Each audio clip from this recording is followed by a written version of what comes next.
Oui, dans le deuxième exemple que nous avons pris, le texte que nous avons lu dans le livre de Un roi, c'est l'histoire de la femme, les deux femmes qui sont parties plaider leurs problèmes devant le roi Salomon.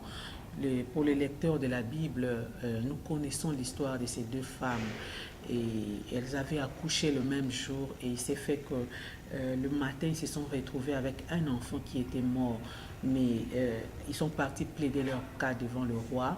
Celle qui avait dont l'enfant était vivant, c'est la parole que nous avons lue, c'est celle qui dit que pendant qu'elle dormait, l'autre a pris son enfant et a mis l'enfant mort à la place. Et je veux noter deux attitudes dans la déclaration de cette femme. La première chose que je note, c'est que cette femme se répand. Elle se répand, elle dit au roi qu'elle dormait, elle reconnaît sa faute. La Bible dit, c'est lui qui avoue ses fautes et les délaisse, obtient miséricorde. Et la repentance, c'est une attitude très très importante dans la marche chrétienne. Et c'est ce que cette femme a fait. Et après cette attitude qui est la repentance, nous voyons la prière. La prière, c'est-à-dire cette femme est allée plaider sa cause devant le roi. Elle a plaidé sa cause, elle a expliqué. Et quand nous voyons la situation de cette femme, nous nous rendons compte que c'était vraiment difficile de se faire comprendre. Parce que nous savons en tant que maman que lorsqu'un enfant naît, souvent deux enfants, deux bébés sont difficiles à distinguer. Et elle n'avait aucune preuve que l'enfant dont elle parlait était vraiment son enfant. Mais puisqu'elle a pris le courage d'aller et de plaider devant le roi, le Seigneur a donné la sagesse au roi et le roi a pu trancher ce problème en sa faveur. Donc nous retenons deux attitudes dans le comportement de cette femme. D'abord la repentance et puis la prière.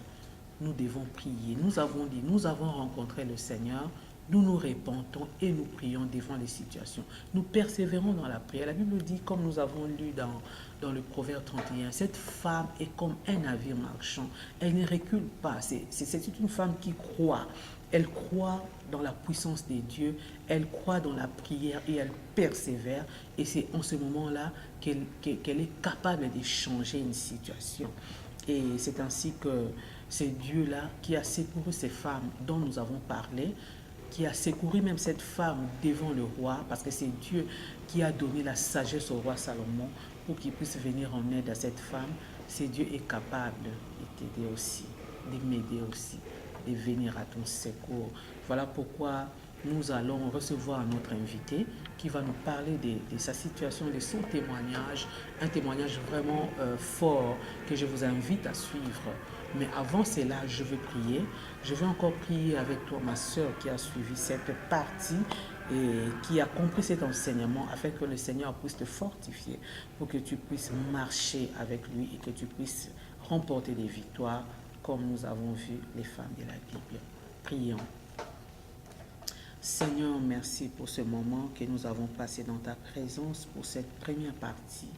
Merci Seigneur parce que tu as parlé au cœur d'une femme. Merci Seigneur parce que tu nous aimes et tu veux nous utiliser Seigneur pour faire voir ta gloire au monde. Éternel mon Dieu, je te remets cette femme, cette personne qui a suivi cette émission, afin que tu puisses l'aider, tu puisses lui donner la force nécessaire pour qu'il puisse continuer la marche jusqu'à remporter la victoire. Merci Seigneur, parce que tu fais toujours au-delà de ce que nous te demandons. Dans le nom de Jésus-Christ, notre Seigneur, nous avons prié. Amen. Amen.